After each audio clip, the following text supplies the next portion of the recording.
Okay, so we're doing review today. A little bit of echo there. That down. That's a little better, hopefully. Okay, so there are two major topics that are in scope, right? This is not a cumulative exam, right? So it's just the things since midterm one. This does not include that last chunk of SIMD we never tested on. That's just not going to get tested on. Which is like. So dynamic scheduling and caching. Now, in terms of things that we have quantified, that's almost all dynamic scheduling and some AMAT, right? So things we've done in class, things we've done in recitation, that is what is in scope. So you will see problems that look a lot like these old test problems. These, in fact, were from a previous exam. These have been up for several weeks. So you will be given some sort of reference machine. It will probably look a lot like this description. Do note where there might be some changes, like, different models might have either aggressive speculation or conservative memory ordering. You've seen both. It may have a different number of, functional units that would limit how many particular instructions of a particular type might be in play. There might be a different number of physical registers. These will be highlighted in whatever exam is there. And if you get confused by staring at a big blob of text, feel free to ask and we will point out the relevant features. Okay, we are not going to do something funky where you're going to have to suddenly remember exactly how branch prediction works in the middle of an out-of-order machine. All branches will be predicted correctly. All caches, will be hits. We're not gonna cross those streams. One challenging, complex problem at a time.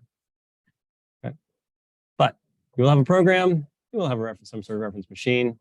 You will probably start off with that machine scheduled up to some point. Maybe not all the way down to the last two, but up to some point it will be scheduled, right?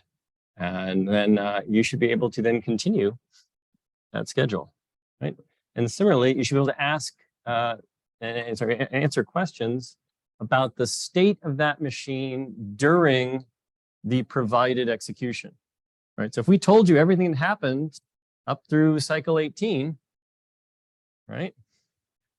And we ask you about something in cycle 9, right? You should be able to tell us about what was going on in cycle, right? So here, everything up till cycle 14 has happened except for some pieces here, right? So certainly everything up to cycle 9 has happened.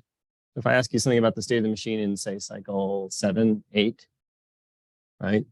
That is complete knowledge. It's actually completely separable. You don't even have to answer the rest of the question to answer that. So you should be able to answer, for instance, what is the state of the map table? No, I wouldn't ask you to answer the entirety of the map table because that's just 32 entries for no particular reason. But I could ask you about, for those registers that are actually relevant and changing, what is the state of the map table in cycle 6?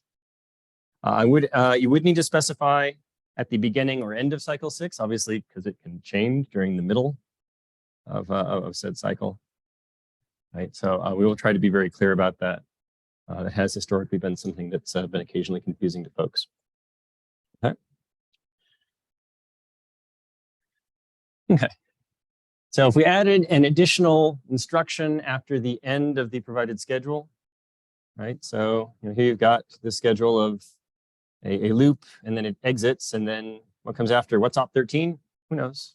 Do whatever I say it is, but you'd be able to schedule it, right? Free list you can model, map table registers you can model. Understanding that rename can stall, kind of important. Rename does actually need registers, right? Note that rename only needs registers if you're defining them. If I had a program of nothing but stores, rename would not stall. If I have a program of nothing but stores, I have a very strange program.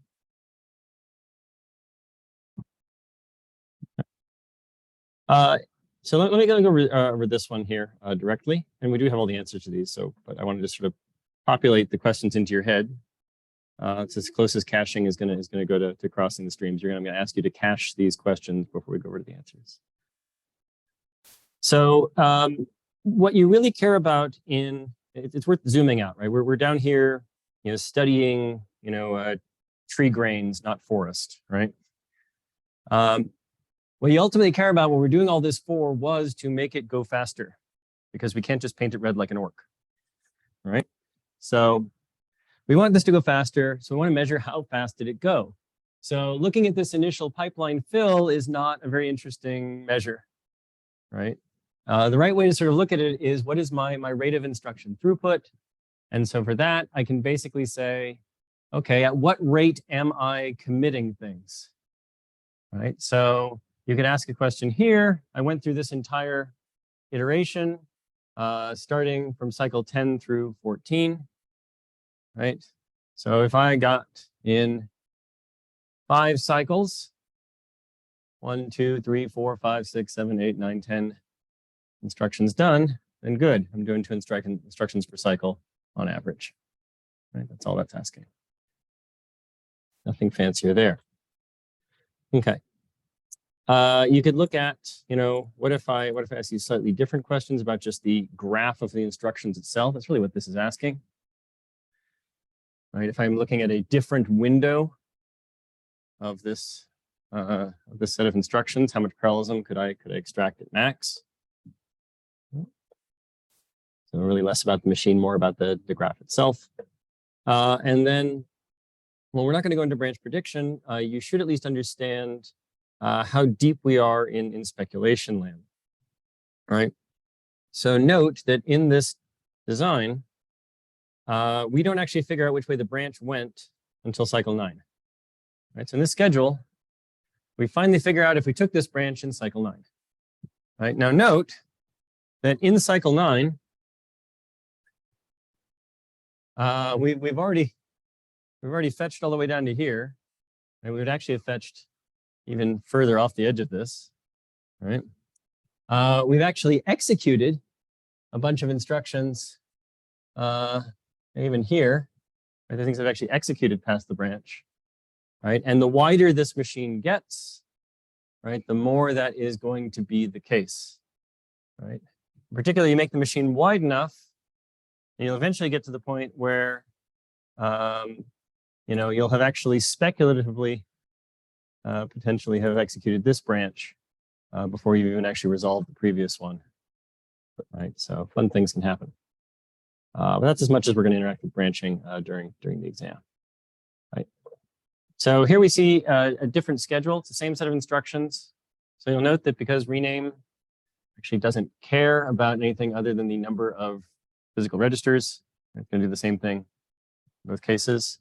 But here we are looking at changing the load and store scheduling relationship, right? So this here we scheduled with aggressive, and we changed it to conservative, right? Like in your project. Okay. So you could then pick up, same with the machine, same resource restrictions, just a different load store dependency model, right? So you could look at scheduling the next few instructions of this. For the interests of time, I don't think I'm going to ask you to do quite so much scheduling if I switch the model. But this type of question is certainly in scope. I would just probably stop you early. I wouldn't have you do the whole thing. And that's really out of order scheduling in a nutshell, right? These are all the different pieces we asked to be able to do. Do some renaming, right? There. Do you need to rename 32 things? No, if you can rename a couple, you probably have demonstrated you know how renaming works. Understand when things actually issue in a given schedule. Understand that you can have memory ordering properties that need to be preserved. Yep. Understand what the internal state of the map or ready table. This doesn't ask about the ready table, but the ready table clearly would also be in scope for these sorts of questions, right? So if I asked you instead of in the end of cycle 6, right? Mapping, I could ask you end of cycle 6 is something ready, right? That would also be in scope. Okay, so let's take a look at what the answers to all these look like. Assuming it lets me move my mouse there. There we go. And again, these have also been up for quite some time. All right, so let's look at why all these things look like the way they do. Right. So when we want to rename this instruction, when is that going to happen? That will happen in cycle 9. Right? So we fetched it in cycle 7. We were decoding it in cycle 8. And then we'll rename it in cycle 9 because we do actually have enough registers to work with. Right? So we have not, in fact, run out of registers at this point because, while we are going to be pulling P4 off the free list, we have used P32 through P47, which is our full set of 48. P4 went back in cycle 7. So commit cycle 7, so this was freed. P5 was freed. So as of cycle 8, right, there were another two things, 32 and 2 freed. So when we come to cycle 9, there are in fact 1, 2, 3, 4 elements that are actually in the free list that have been returned to it. Right, so we're not going to stall. Life is good. We had fewer than 40, 7 registers, maybe 48 registers, maybe not. Okay, so what's the process? Well, I'm going to look up where is register 3 right now. Right now, you could go through and do out the entirety of the map table for the entirety of this schedule. Or you could walk backwards to the last time that register 3 was defined and check what it had been mapped to. Right. So if you're looking at what actually do, it'd be look up the map table. Well, the last time anything was set in the map table for register 3, it was set here. It's the last definition of register 3. So we should know that it was in fact set to be in P44. Register 3 is going to be in P44, whereas register 2 do the same thing. It's set here in P43, right? Register 4, we can look at where it was last defined. That was 47. So that's going to be what we are overwriting, right?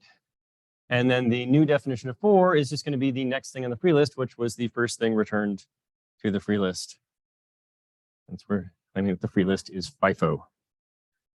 Okay. Is there anyone who did not follow how that renaming happened? Speak now or forever hold your peace. Yes. So right, okay. So they returned to the free list in. So here we're writing these over, recording these overwritten registers, right? And part of the job of commit is to free the overwritten registers, right? So we know that when this instruction commits, nothing after this instruction could possibly depend on P4 because P4 is shadowed by P32 at least, right? So anything that would have been dependent on the old P4 would now be dependent on either P32 or something even newer, right? So this is an old version of this, this logical value, so it can't be in use anymore. So as soon as we commit this, we can return this to the free list. This will return the free list in cycle 7. And so will this, right? Now, we need to tell you it's in FIFO order because otherwise you could say, well, it's one of these, right? But yeah, so things return during commit. Yep. So in the add, rename happens here in cycle 9.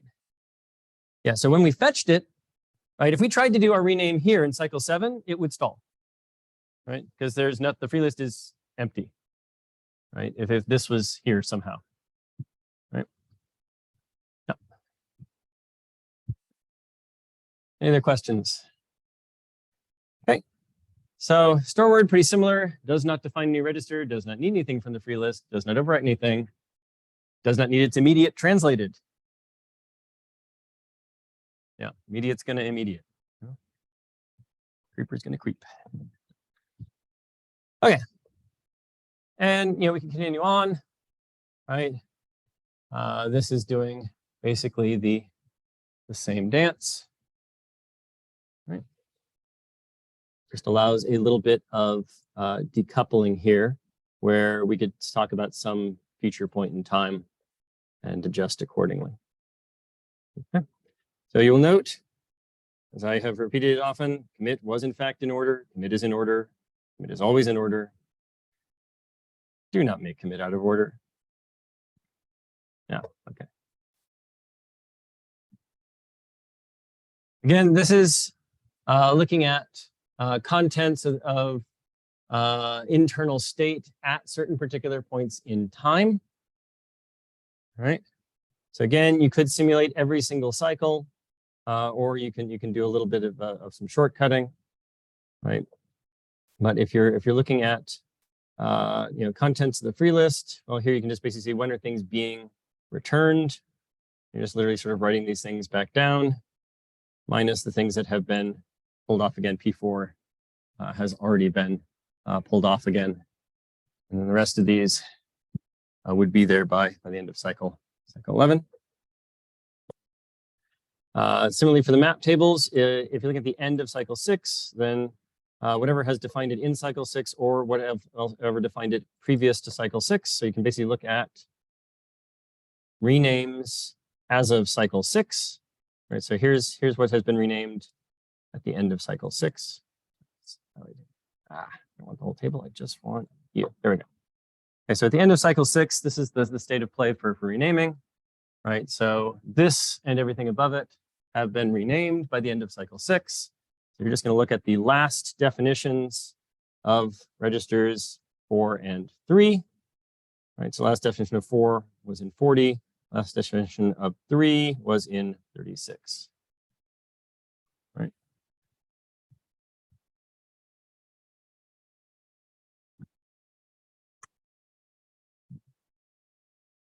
Right, we went over this, right? So here, if there are only 36 physical registers, i.e. your last physical register was register number 35, not number 36, off by 1, the bane of everyone's existence, right?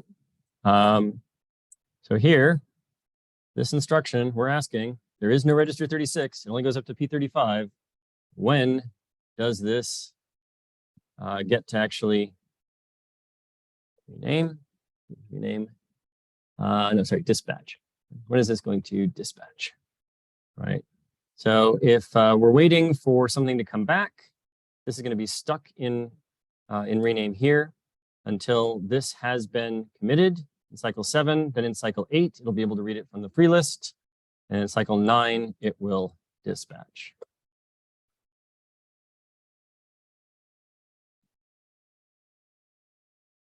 So, yep.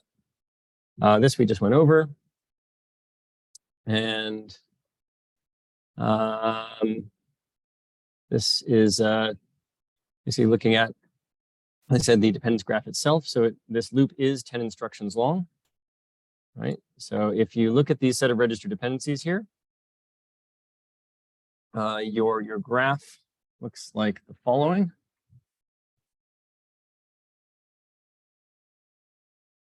It's basically just a, well, you can actually look at what it's doing, but let's ignore that. So I got a pair of loads, right? Those both go into an add, goes into a store. Then the next set of loads is actually independent. And these are then going into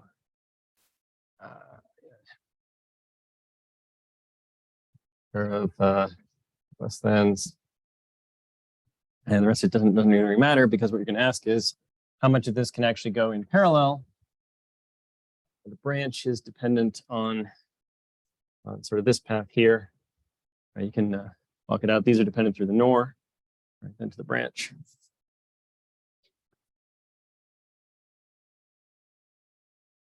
So there are your 10 instructions.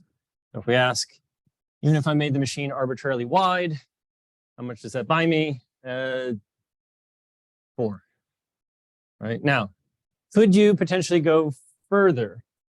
The answer actually is yes, but it does require a little bit of doing. So in this particular case, I think actually, no, sorry. In this one, you actually can't, because if you look at the update rule for the loads, these are actually updating themselves here. So these next loads here would be dependent on these. So unrolling it further doesn't help you. If you had something that was walking through arrays rather than this is actually walking through a pair of linked lists. If you actually look at what the code does, If you had a pair of, these were walks through an array, then you might actually be able to eventually find some additional parallelism on the other side of this branch. And that is, again, why we actually really do want to sort of dynamically unroll these loops. In this particular case, there's some serializing dependencies that are not going to help you. So it's going to cap out at 4. But really, this is a question about the graph itself. Okay. So yes, you'll never get away from actually figuring out where the actual read after write dependencies are. Now, do you necessarily want to do that thusly from the architectural? I would actually advise you, no, you look at your read after write dependencies here after it's been renamed. Because this is actually what's going to really tell you what the real bottlenecks were. Not my resource names, this is just really what is actually data dependent. So if you draw all the arcs, right, 32 to 32, 33 to 33, 34 to 34, right, 35 to 35, 36 to 36, right, 37 to 37, 38 to 38, 39 to 39, right, you'll see just the parts that are preserved here in the actual dependence. Right? These are the actual dependencies that you need to obey. All the rest of this, register 2 versus register 2, it's all noise.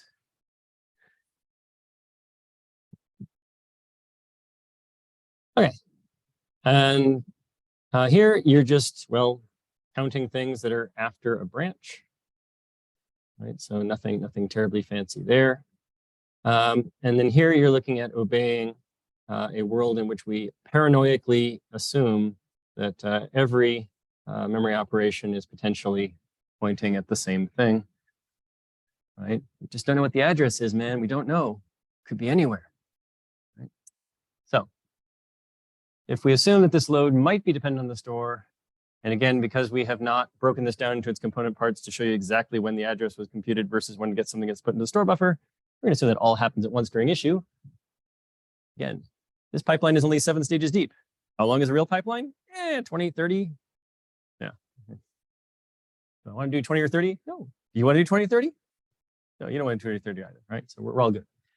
So we're just going to say, okay, so I'm just going to wait until you have computed whatever your address is and done all your business, and then I can figure out whether or not we actually are the same or not.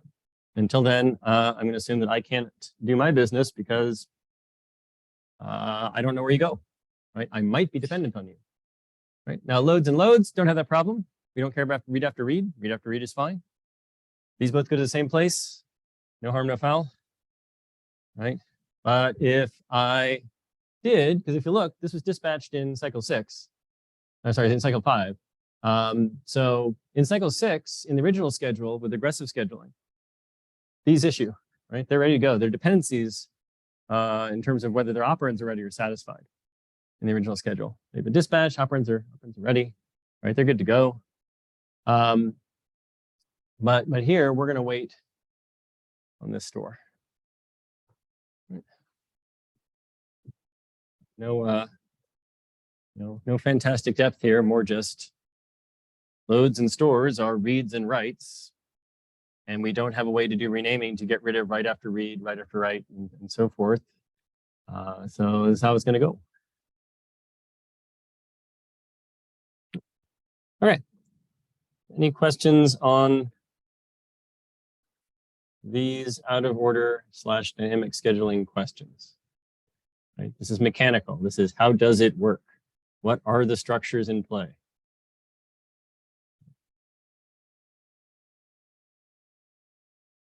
Hopefully you understand most of this in depth now that you've had to actually automate it in code. Right. Okay, so let's move on to new business. And here we haven't done much other than with AMAT in terms of quantifying it, but there's still some things that we should be able to talk about with some capability qualitatively, right? Or make some very simple inferences where the math is pretty easy. So imagine you have a 5-stage in order, and we're not going to start by crossing the streams. 5-stage in order pipeline, 100% cache hit rate. What a wonderful world that would be, right? If I split my memory access stages, F, remember, F is a memory access stage. It's fetching instructions. Instructions live in memory, right? And M into F1, F2, and M1, M2 respectively, i.e. each of them now take 2 cycles to wander on through. what would the relative percentage increase in AMAT be? All right, so let's start with the question. What is my original AMAT if this is my pipeline and everything is 100% cache hit rate?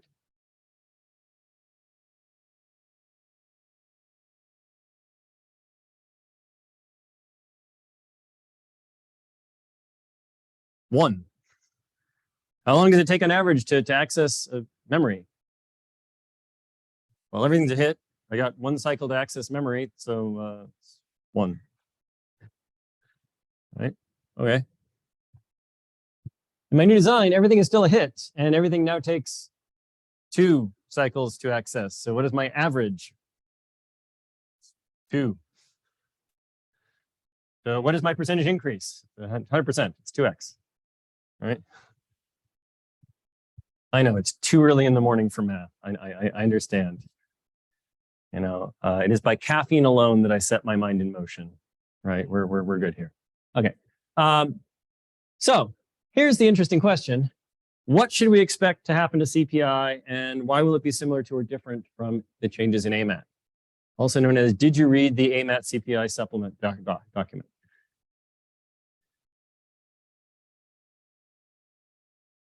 So let's ask a qualitative question first. If I double the length of time it takes to do my fetch and my data cache access, even if my cache hit rate stays at 100%, do I think there will be an impact on CPI?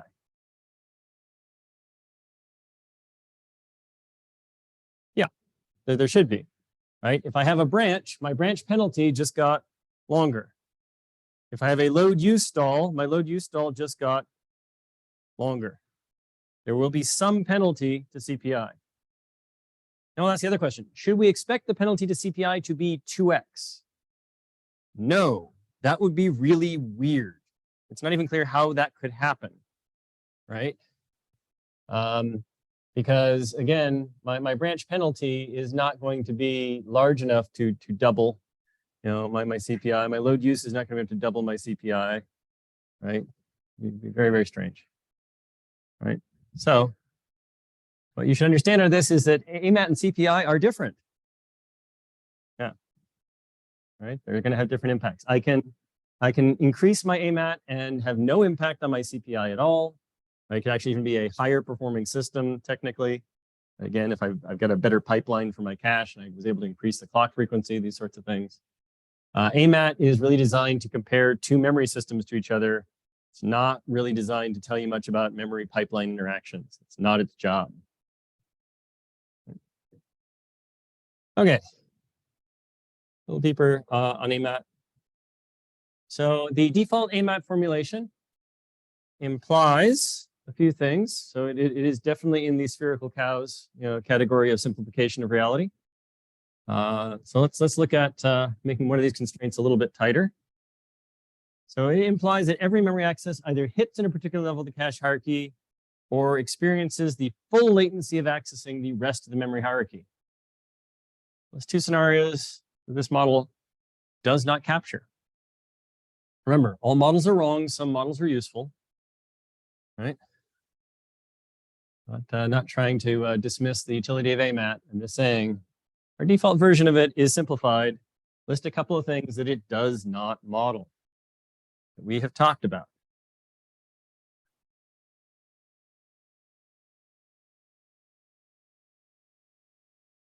If you look at that list of all those various different types of optimizations we could apply to caching, does AMAT model all of them? Leading question, clearly the answer is no. So can you pick 2 of them and explain why they're not modeled? Pick 2, any 2. There are more than 2.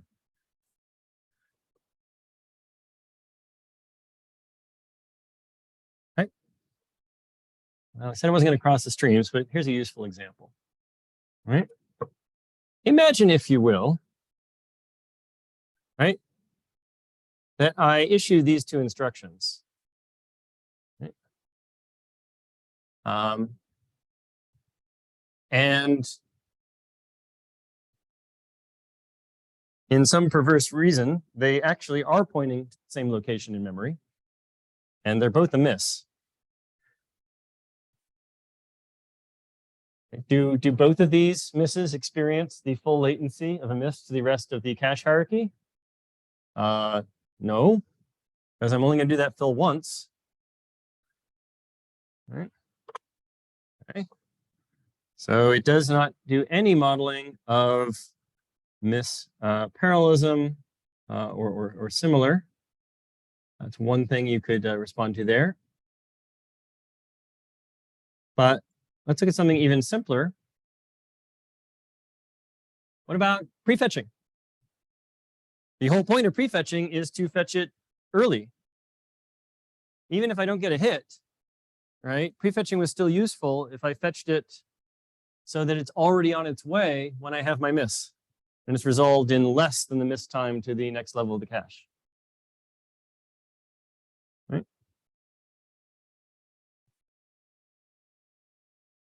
What's another scenario? What if in the previous cycle, I just evicted this line from my cache? Where's this line probably living right now? It's not in my cache. It's probably in the write buffer. Right? So AMAT does not model all of the components of your cache hierarchy in glorious detail, for which we can all be thankful because it would take longer to write down. Right? So there may in fact be things that are in transit that may also satisfy, right, your request. Right? So it could still be a miss, still actually get satisfied faster than going all the way out to the next level of the memory hierarchy, right? Because it's being resolved by something else. Right? So again, even if those weren't going to the same location in the same cycle, you could look at lockup free caches, right? So if I have an access under someone else's miss, the miss status handling register is going to resolve. That's just basically a different version of that same example I showed you from the out of order example. So even if you had an in order machine and you had a series of accesses to a lockup free cache, right, you might still get some benefit of overlapping those miss penalties. Okay. So again, don't just take the formulas completely for granted. Think about what all of the terms mean and what they do and don't actually model versus all the things we've discussed. You can go even crazier. There are other things that we haven't really talked about, but that could also be here. I would not expect someone to say, well, what if it does a bypass? Yeah, if you jump over entire levels of the cache hierarchy because you predict it's not there, yeah, you can do that too. But I wouldn't expect you to say that. But again, there are lots of things that aren't necessarily modeled. Okay, now let's look at maybe actually changing our AMAT modeling to adjust.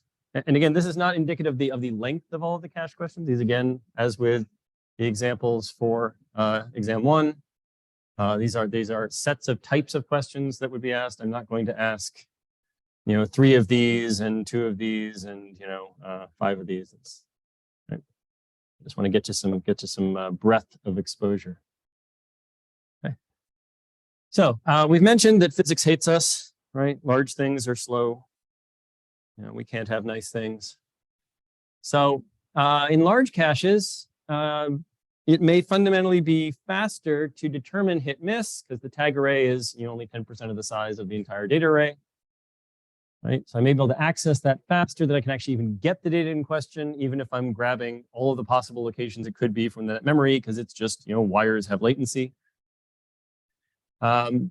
So how would I adjust the AMAT formula?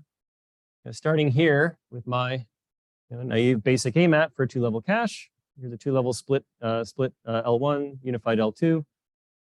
How would I adjust this to account for the fact that I might be able to determine a hit or a miss with a different amount of time than it takes to actually resolve a hit or a miss? So first off, which component of this formula am I trying to fix? Where is the modeling going to be increased in depth? Where is the simplification that we're addressing? Which variable are we going to modify? And we're doing this just for the L2. So are we adjusting the L2 miss rate? Yet. Are we adjusting the L2 hit rate? Hit time? Yes. Right. So we're saying that the hit time is different for actually returning a value versus figuring out if you have a miss. Right? So now you have two different scenarios, right? I have a hit, in which case it will take all of the time it takes me to get the hit and come back. Or, right, I have a miss, and I can determine that faster than it would take me to get the data back, right? And then I initiate my my L2 access. So I could change this piece, right, to have two separate cases, right, for the access where a miss, right, so it's not access plus some of them miss and take longer. It's, right, sometimes I get a hit and it takes exactly this long with basically 1 minus this rate. And then the rest of the time, it takes a different amount of time because I'm going to initiate this request into memory before I would have even returned this value. Right. Again, you could split that even further if you want to really talk about the tag lookup specifically, plus the data return, how those overlap, lots of things you could do to model it in arbitrary depth. Right. Again, the formula is not sacrosanct, it is a model. Right. So models can be adjusted. Okay. There will be at least one question that looks something like this. Right? There's got to be an actual compute the AMAT answer the question. It will be in terms of writing an inequality. You will compare two different memory options. You will write down the relationship that would have to hold for one of them to be better than the other. I'm not going to go into enormous detail here, but literally it's how do I take a word problem and understand how to map that into something that looks like this, right? And given that, again, you have an entire additional slide deck on mapping AMAT and various cache hierarchies, I would strongly recommend that you go look at that addendum and maybe even print out a copy if it doesn't go completely intuitive to you. But you look here, and you say, okay, L3 uniform miss rate MT, right? So we're simplifying reality where we do not care whether the miss stream came from the I base or the D side of it. We're just going to say any miss from the L2 has a uniform probability of missing the L3 as well, right? It has some access latency T, right? That's one option. So we basically take the above, write down its AMAT, and then replace the miss penalty for the L2, right, which would currently be R, access to main memory, with a miss into the L3, which would be T, right, plus MT times R, right? And then we would say, or we have this alternative, doubling the L2 size. We describe how it affects all the various variables, right? And we want this to be better than the L2 doubling. So that should be the direction your less than is pointing in. Right, so we're going to set up this AMAT, say less than, set up the other AMAT, call it a day. Go home. We're not looking for a number. We're just looking to set up the inequality. Right? I remember when I was undergrad, I was taking a linear algebra class, and there was a question on the exam, and it said, state the triangle inequality. I'm like, oh, you want us to prove the triangle inequality? And I goes, no. If I wanted to prove triangle inequality, I would have asked you. I asked you to state it. I can't do the accent properly. It was thick and it was 8 in the morning. But sometimes we just literally want you to write down the inequality. That's all we want. Right? I'm not asking you to do any further complex algebra. Just literally write down the inequality. Right? Okay. Similarly, right? Same setup, different interpretation. Right? If I give you this set of variables, you should be able to play around with any sort of minor modification to that existing hierarchy. Right, so hopefully you can go directly from seeing this to understanding what the various parameters in your two-level hierarchy are. Right, again, I can draw this out real quick. At least I can if I erase this. I don't think I can see it from quite the angle far enough away to do otherwise. right? Okay, loads and stores collectively constitute LS percent of instructions. We don't actually use that. Well, we do, but it's not that interesting. Okay, I'm going to use it in my drawing. So we have a split.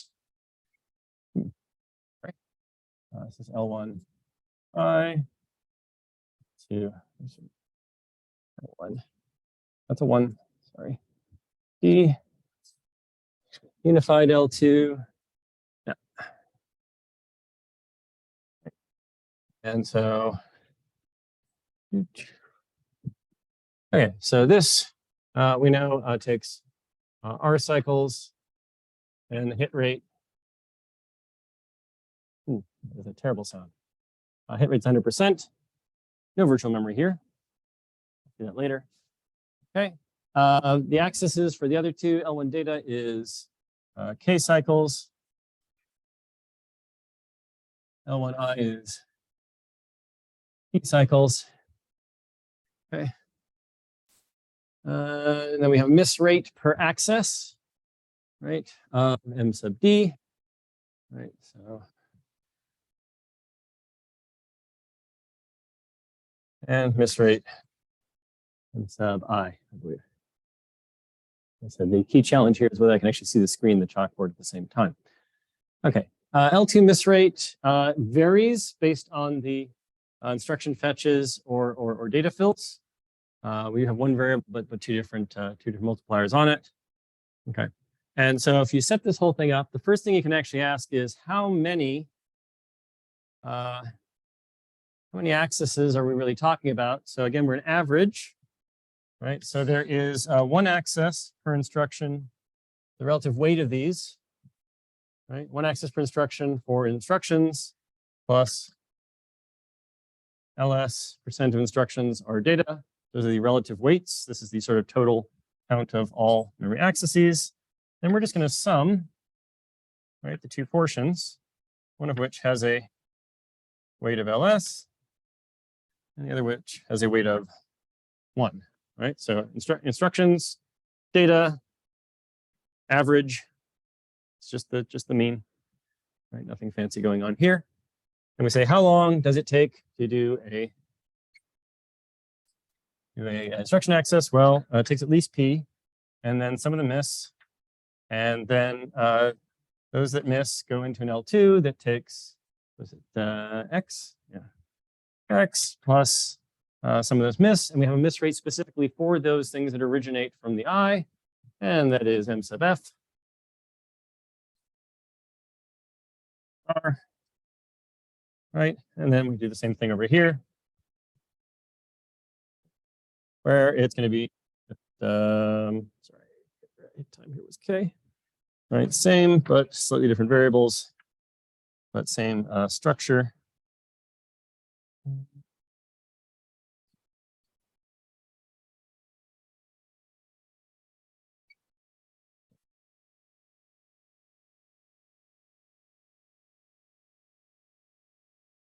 Right.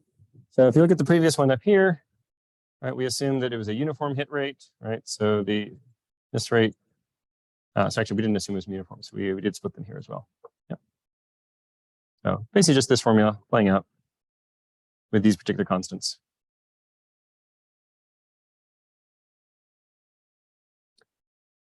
Okay, let's talk about some more amusing things.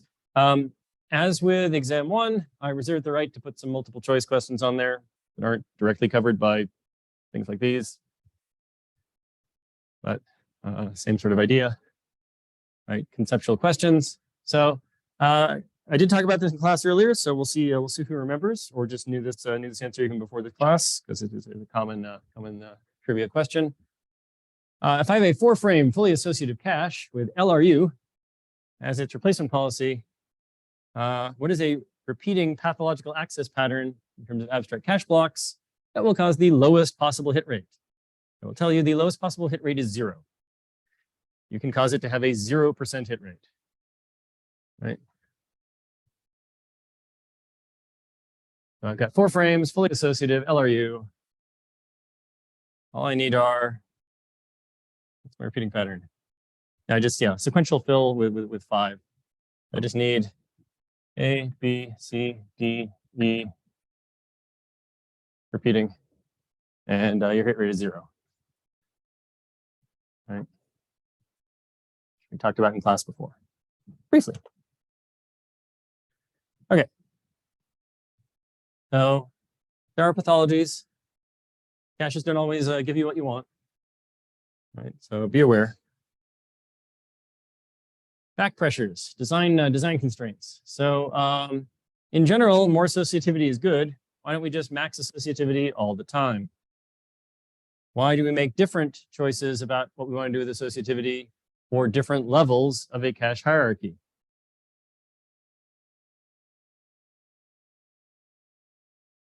So why might I not want to maximize my associativity? What does it require if I increase my associativity? Everything's a trade-off, right? So what's my trade-off? What did I spend to increase my associativity? If I go from a two-way cache to a four-way cache, what happens? Let's say I'm not doing anything other fancy than just a straightforward two-way associated to four-way associated cache.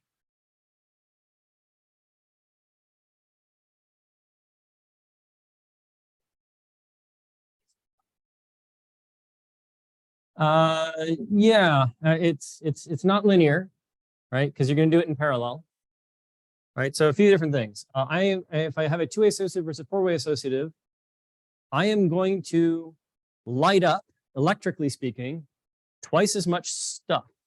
So there is an energy cost. Note that I'm still getting at most one cache line back, right? So rather than asking two places in my memory to bring me data and see if one of them was a hit, I'm going to ask 4, or I might ask 8 or 16, right? My efficiency is fundamentally dropping from an energy perspective the wider my associativity goes. The odds of getting a hit increase, but necessarily, at most, one of those things I asked for could possibly be what I was looking for, right? So the energy efficiency is going down, right? So that's going to be one source of back pressure. I also need to build more comparators, more wires, right? I need to actually transmit, at the very least, all of the tags, even if I'm doing lookup sequential, right? I need to do more work, right? I need to be able to down select among the n things that I brought back. So this is at least a logarithmic overhead, right? To then go from n down to 1 with successive comparators of some arity, right? If I go to really high associativity, I eventually end up building a CAM because it is cheaper to build entirely different cell logic rather than build lots and lots and lots of comparators, right? Remembering that a CAM is something like 16T per cell versus 6 gives you some idea of when it becomes worthwhile to do so. Right? Your cache might literally actually be 3 times as big. Right? It's not free. Right? There are area costs, there are timing costs, there are energy costs. Right? Now, where you are willing to pay those changes as a function of where you are in the cache hierarchy. Right? If I am at my L1, and I am probably accessing my L1, again, if I am a 10 wide machine, 8 wide machine, whatever, I'm a reasonably wide machine, and maybe 30% of my instructions are loads, another 10% might be stores, plus minus. I am probably accessing my L1, or at least logically accessing it, or some other proxy structure, every cycle, right? So the amount of energy I spend is something I'm a little sensitive to. The hit time, I am very, very, very sensitive to, right?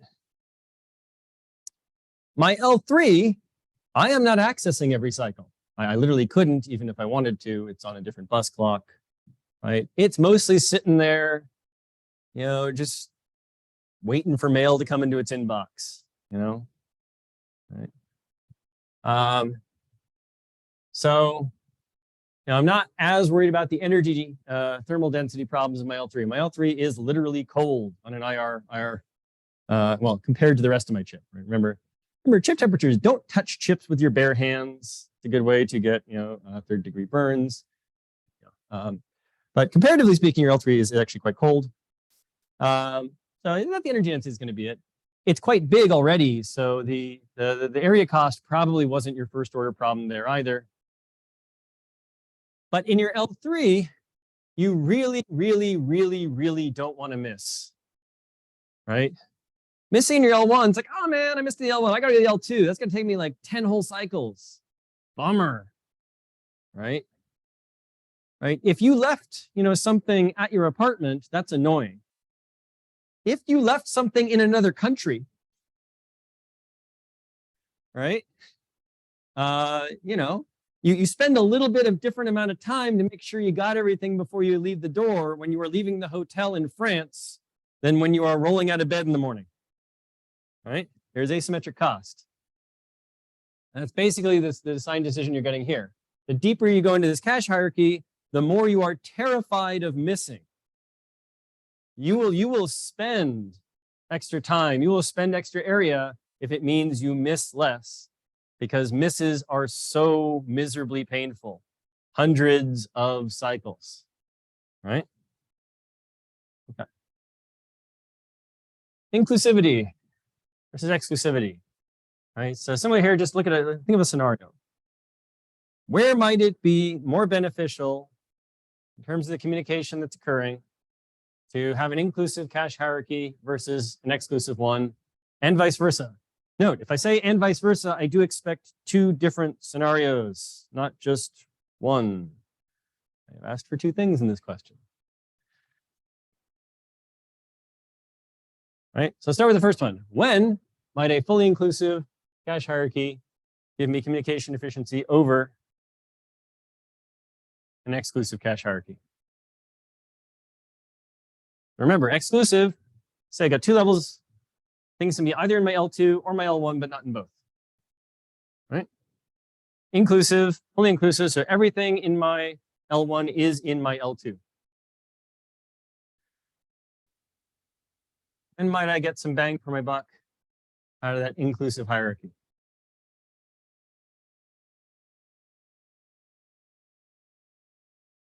Okay, no takers. Let's flip it around and then maybe go backwards. When would I rather have an exclusive hierarchy? This one's actually even easier. This one's easier. When is an exclusive hierarchy immediately and obviously superior to an inclusive hierarchy? What is one immediate obvious benefit you get from exclusivity? Yeah, so the capacity of your system is the sum of L2 and L1, not just L2.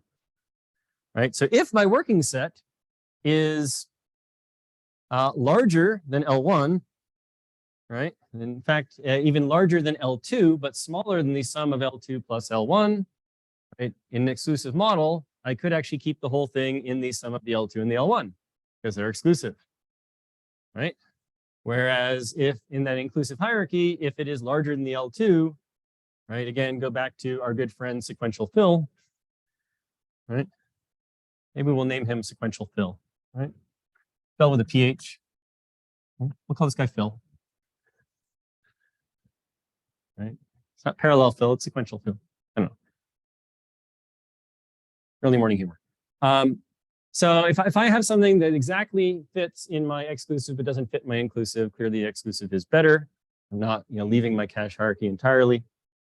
When you're looking at where the benefits of an inclusive cache hierarchy are, they really have to do with avoiding churn. Right? So again, in my exclusive model, I'm going to be swapping things between these two. Right? Because they can't live in both.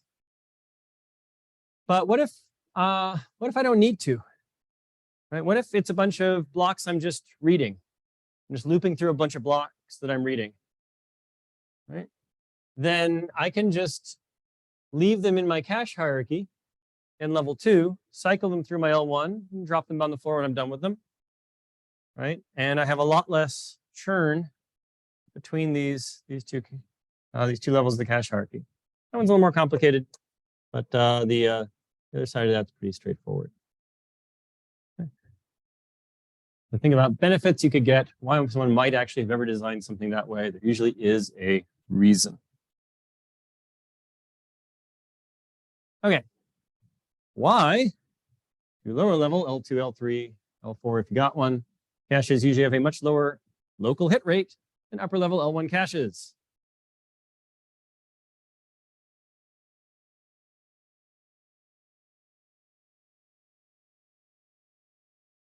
Right, so what is the L1's job? Right? When do caches work? Right? Higher level question. What properties does your data access pattern have to have, emphasis on pattern, in order for a cache to do anything useful for you at all?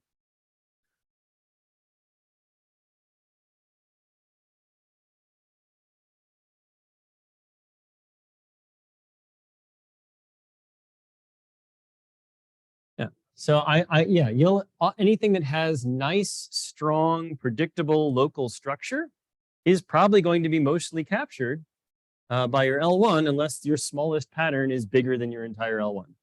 Right? There are cases like that. If I'm doing some matrix multiply, it's very naive, I haven't blocked it, and it fits in my L2 and not my L1, then I'll see my locality patterns at my L2 and my L1 will have a terrible miss rate. And then you go and kick your compiler team until they block it properly and it fits in your L1. But in general, right, the easy patterns have already been exploited. So the only things that show up in your L2 are the things that already missed in L1. Right? If I had a sequential access through an array, that's all in the block that's already in L1. I don't see that pattern. I see the access for the next block, right? If I am jumping through some larger structure, right? Those are the things that are missing in L1 in the first place, right? Those are the only things that bother to come to me, right? So I'm serving only the things that someone else couldn't handle, right? It's like going through customer service, right? If it was an easy question, you never talk to their manager, right? You didn't even talk to a human. That chatbot guided you to figure out that maybe you should try plugging in your mouse, right? And you're good, right? So every question going there is some pattern that is either at a larger time scale, right, or for the reuse distance, or is just a more complex pattern in some fundamental sense. Okay, going back to patterns, question E, consider a system where every basic block starts aligned with a cache block. What type of locality is the iCache exploiting with just this? Right? There can be multiple things going on here. We're looking at just this basic blocks start on cache blocks. What type of locality is that going after? Okay, let's start with the higher question. What are the two types of localities that we have talked about?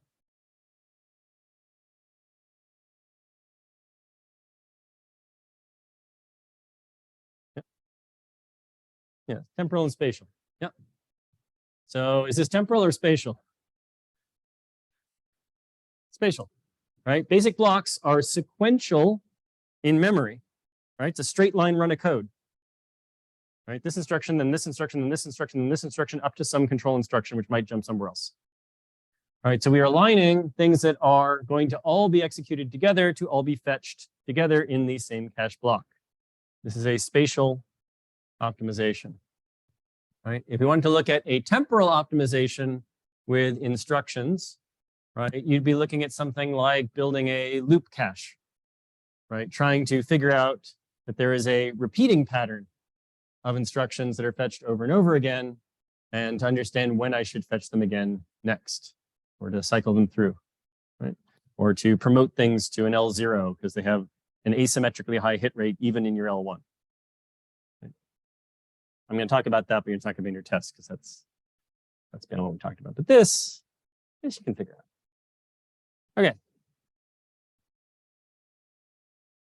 Given an 8-frame two-way associative cache, describe an access pattern where prefetching would be very helpful. Right. So just describe a predictable pattern which would be compatible with those prefetches going into this finite resource without destroying the demand pattern, right? So you have interference between your demand pattern and your prefetch, but you got two-way associativity, you're fine. All right. So show something where prefetching could substantially improve over pure demand-based caching. So similar sort of scenario here with our good friend Phil, right? Think of a pattern of blocks, right? Which is not going to live happily in your 8-frame two-way associative cache by default if you're just waiting for demand patterns. But if I was fetching ahead, right, there's enough room for all the things that I need to be there at the same time. Right? So you can actually just do a modified sequential fill, even it would be fine.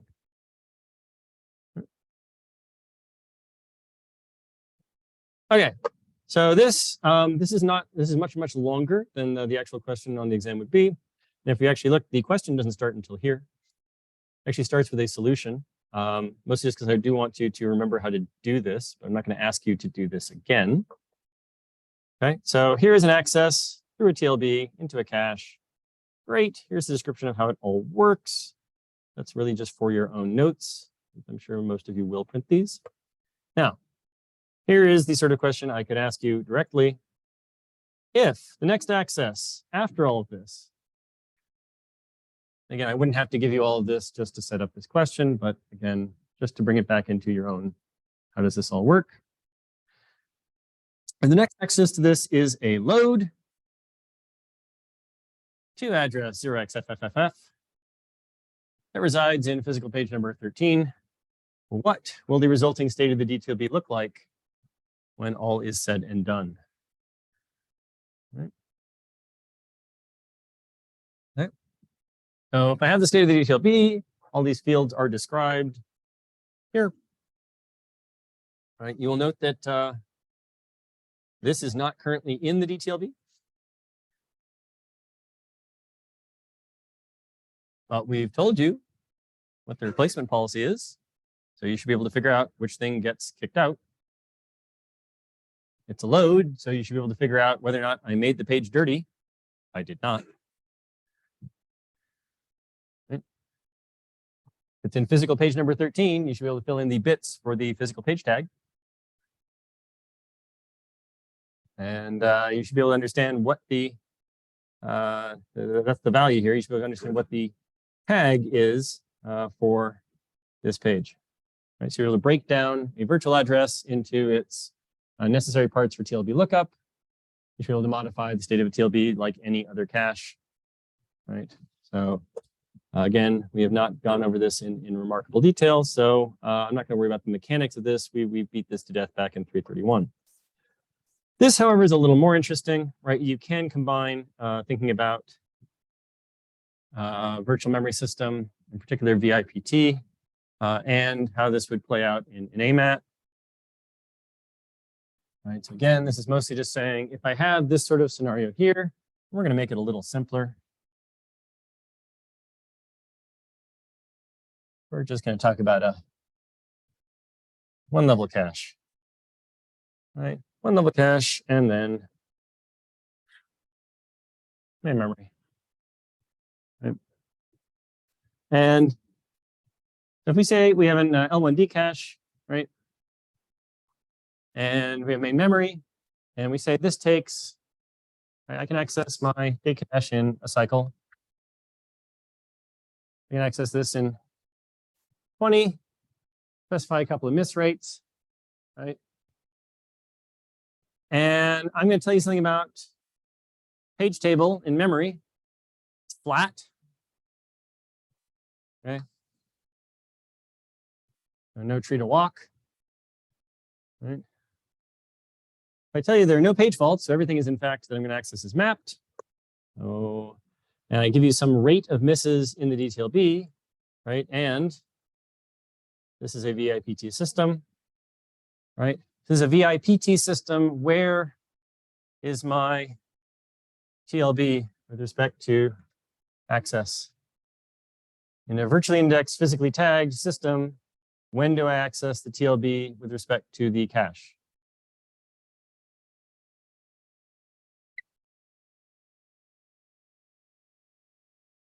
At the same time, right? That's the whole point of VIPT, right? This then feeds into here. So These are going to be in parallel for a hit. They're not additive. If it was PIPT, they would be additive. I would access the TLB first, and then the iCache. Okay. So on a hit, everything's hunky-dory, right? On a cache miss TLB hit, right? You basically enumerate the cases, right? So I can have, I'm never going to have any page faults, so I don't have to worry about that. It's just not something that's going to happen. It has to be modeled. I can have a TLB miss. I would have to model that, right? I can have a TLB hit, L1D hit separately, right? We're given the rates here. And say, how long is all this going to take, right? So again, the TLB is just a cache. So I can apply standard AMAT rules to this, right? So normally, right, takes one cycle to go through here. And then sometimes I miss. If I miss and I have a flat page table in memory in my one level hierarchy, right? Well, what am I going to do when I want to look up my TLB entry?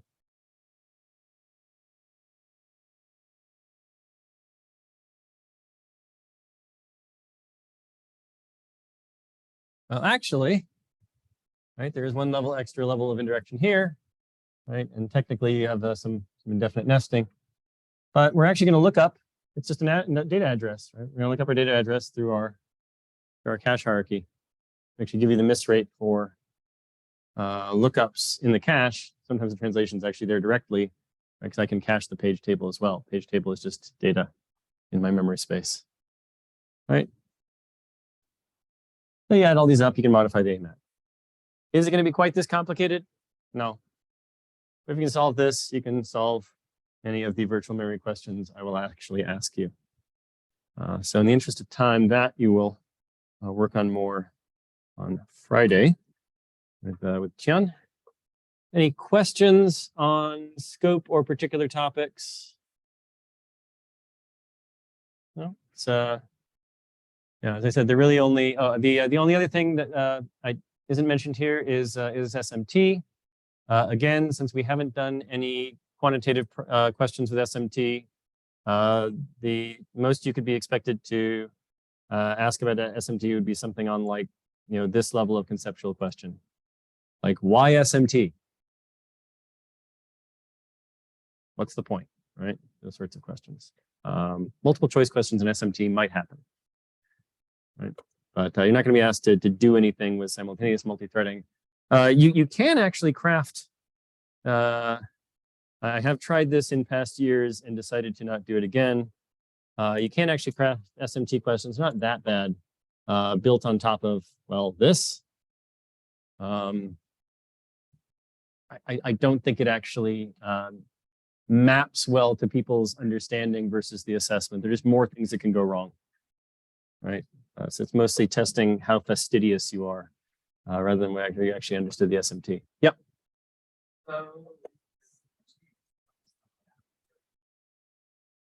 It's entirely focused on out of order and caching. Right? It's those are the only things that we have covered since the previous midterm. Yep. Alrighty, I will catch you all later on.